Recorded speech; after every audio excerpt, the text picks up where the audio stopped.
Hey everyone, welcome back to Corporate Dakota. In this video, we're diving into Colgate-Palmolive's latest filings to see what they've been up to behind the scenes. Their last few years have been interesting. So let's see what August 2025 revealed. And if you appreciate getting straight insights from corporate documents, make sure you're subscribed. We also have a Discord community linked in the description below. So let's get to it. All right, so Colgate-Palmolive has just dropped an 8K report, which is basically a heads up to investors about big company news, usually significant events that could affect shareholders. Now, this one from August 1st, 2025 is pretty interesting because it talks about some important changes happening. The key date here is July 31st, 2025. That's when the company's board of directors made a big decision that's going to impact their operations for years to come. We're talking about Colgate-Palmolive, you know, the guys behind all those toothpaste and cleaning products. They're a massive global company, and what their board decides really matters. Just to give you a quick snapshot of what's registered with the SEC at the New York Stock Exchange, they've got their common stock CL and various notes outstanding, like the 0.500%. Notes due 2026 CL26 and others out to 2039 CL39. These are basically different versions of debt the company has taken on. Now, first up, the report mentions a press release from August 1st announcing earnings for the quarter ending June 30th, 2025. This is pretty standard stuff. Companies always put out earnings reports to let everyone know how they did financially in the last 3 months.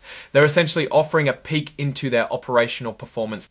This is where things get really interesting. On July 31st, 2025, the board approved a new 3-year productivity program. This program is all about making the company leaner and more efficient to support their strategy up to 2030. So what does this productivity program actually mean? It's designed to align their organizational structure better with their strategic goals. That means changing how the company is organized to make it more nimble. Also, they're optimizing their global supply chain. That's a fancy way of saying they're looking at how they make and move their products around the world to get them to customers faster and cheaper. And finally, they want to simplify and streamline their organizational structure to cut down on overhead costs, which are those everyday expenses of running a business not directly tied to making a product. This is a big number, folks. The company expects to spend between $200 and $300 million in pre-tax charges to make all these changes happen.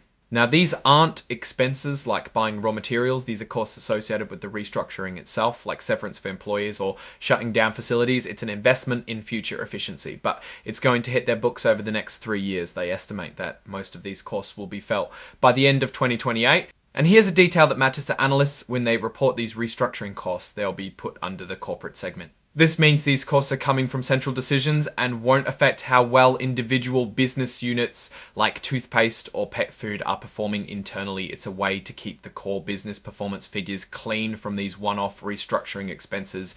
Now, the company also included a standard disclaimer about forward-looking statements. This means they're telling investors that the information about the productivity program is based on their current views and assumptions about the future, and things might change. They aren't giving a guarantee they'll achieve exactly what they've planned. They're being upfront about the risks. Think about it implementing a massive 3-year program across a global company like Colgate-Palmolive is incredibly complex. Will they be able to execute it as planned? Will the actual cost be more or less than the $200 to $300 million they've estimated?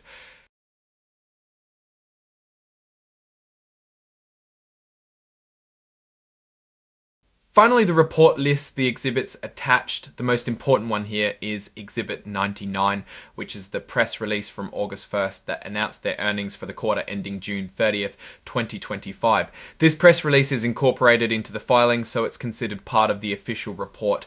So that press release is key. It contains the actual financial numbers that presumably triggered this 8K filing. Sadly, the filing here doesn't give us the detailed numbers from that press release, but we can infer from the 8K that the earnings announcement was significant enough to warrant this update. And then you have Exhibit 104, the interactive data file. This is for the tech-savvy folks who want to dig into the raw data provided in a format that computers can easily read. It's part of the modern way companies are required to report their financials, so it's easier to analyze, and the report is signed off by Stanley J. Suchula III, the Chief Financial Officer. This is the person responsible for the company's financial reporting and strategy. So what's the story here? Well, Colgate-Palmolive is embarking on a major efficiency drive to set themselves up for success through 2030. This involves reorganizing, streamlining operations and optimizing their supply chain. It's a significant strategic move that will cost them a considerable amount of money over the next 3 years, potentially up to $300 million, but the goal is to emerge leaner, faster, and more profitable. Looking at this from a Warren Buffett perspective, you want to see companies investing in their future to stay competitive and efficient. Colgate-Palmolive is clearly doing that. Their market for toothpaste and cleaning products is generally stable, but they face competition from other big players and smaller niche brands. To maintain their edge, they need to innovate and operate as efficiently as possible.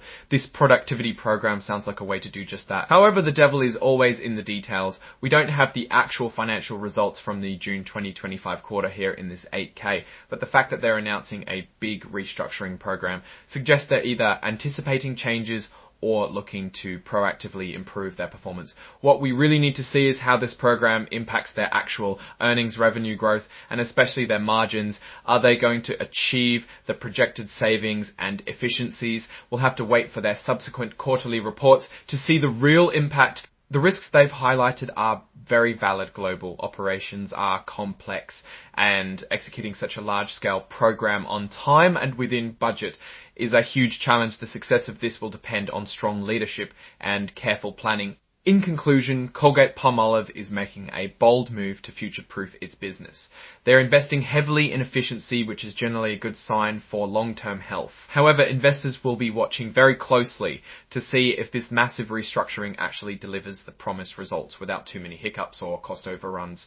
What's your take on this productivity program? Are you optimistic about Colgate-Palmolive's future, or do you see potential challenges? Let me know your thoughts in the comments below. If you found this breakdown helpful, please hit that like button. It really helps us out, and subscribe to Corporate Dakota for more of these in-depth financial analyses. Don't forget to join our Discord community for even more discussions and insights. Thanks for watching, and we'll see you in the next video.